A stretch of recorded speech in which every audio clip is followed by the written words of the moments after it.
Have you ever felt like no matter how hard you try, there's something holding you back? Like there's an invisible barrier that's keeping you from reaching your full potential?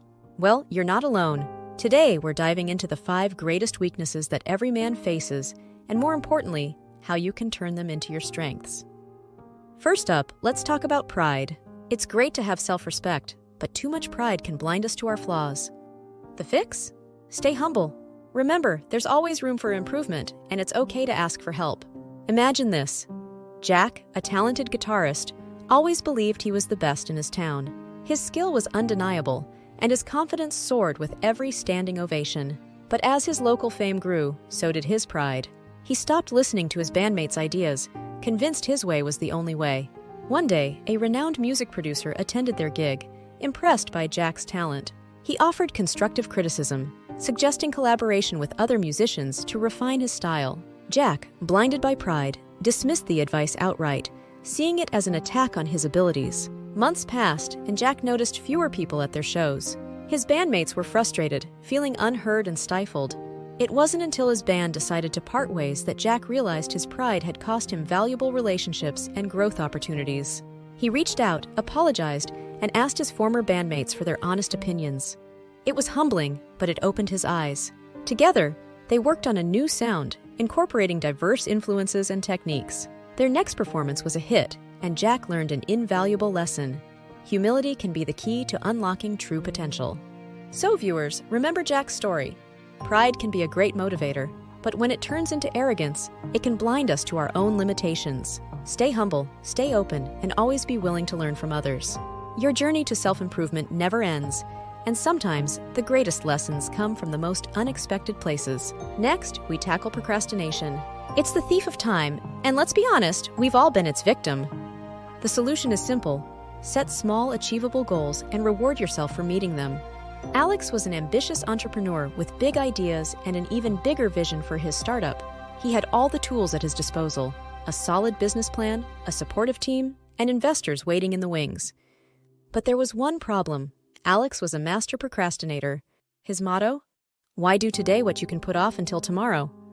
As deadlines approached, Alex would find himself lost in a sea of unimportant tasks, like rearranging his office or endlessly tweaking his website design. The critical tasks needed for his startup's launch were always pushed to the back burner.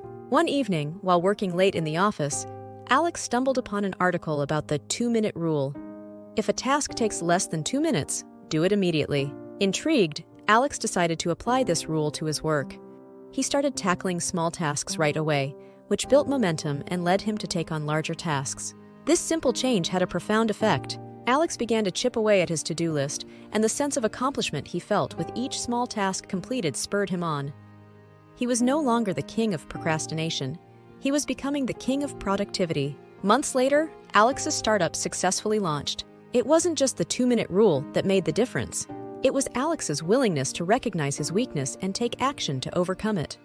So viewers, let Alex's story be a lesson to us all. Procrastination doesn't have to be a roadblock. With the right strategies and a bit of self-discipline, you can turn it into a distant memory. Third on our list is fear. Fear of failure, fear of rejection. It can be paralyzing. But guess what? Courage isn't the absence of fear. It's acting despite it. So take that leap, even if it scares you.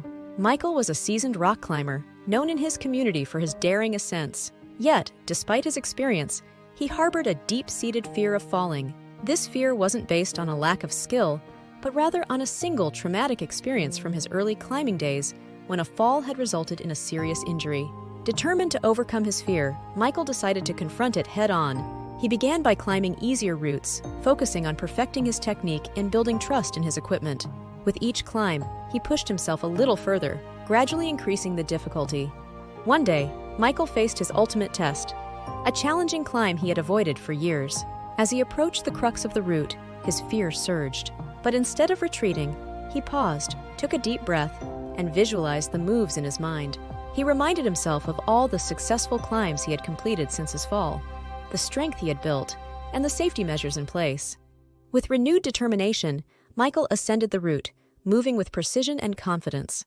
When he reached the top, the sense of achievement was overwhelming. He had not only conquered the climb, but also his fear. Michael's story teaches us that fear, while a natural response doesn't have to control us. By acknowledging our fears and taking calculated steps to face them, we can transform them into opportunities for growth and triumph. Fourth is indecision. Ever find yourself stuck at a crossroads, unable to pick a path? Here's a tip: trust your gut. Sometimes the best decisions are made with a little intuition.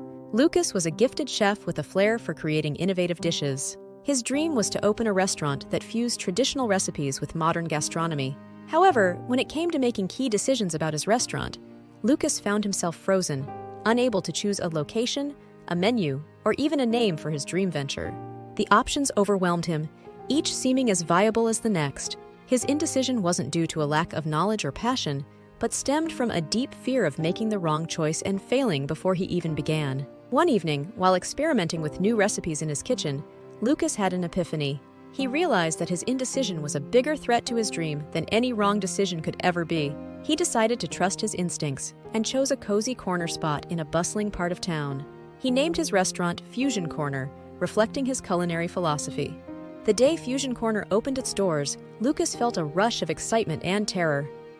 But as the first customers tasted his creations and praised the unique flavors, Lucas knew he had made the right call.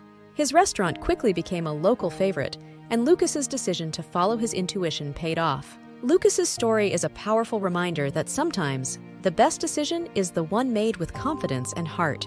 It teaches us that while it's important to weigh our options, we must also trust ourselves to make the choices that align with our vision and values. And finally, we address isolation.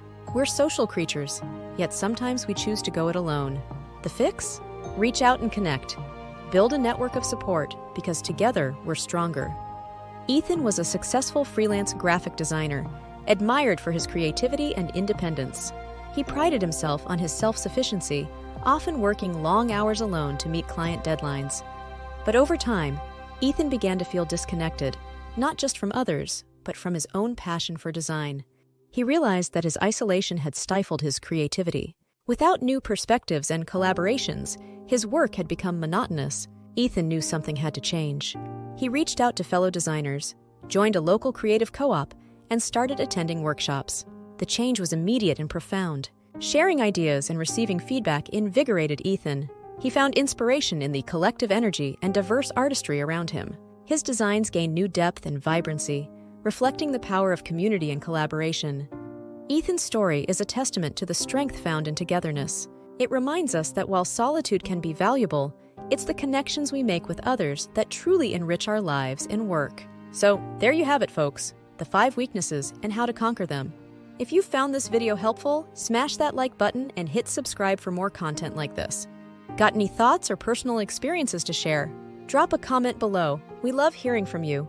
And if you're curious about more ways to improve yourself, check out the links in the description. Until next time, keep pushing forward and remember, your greatest weakness can become your greatest strength.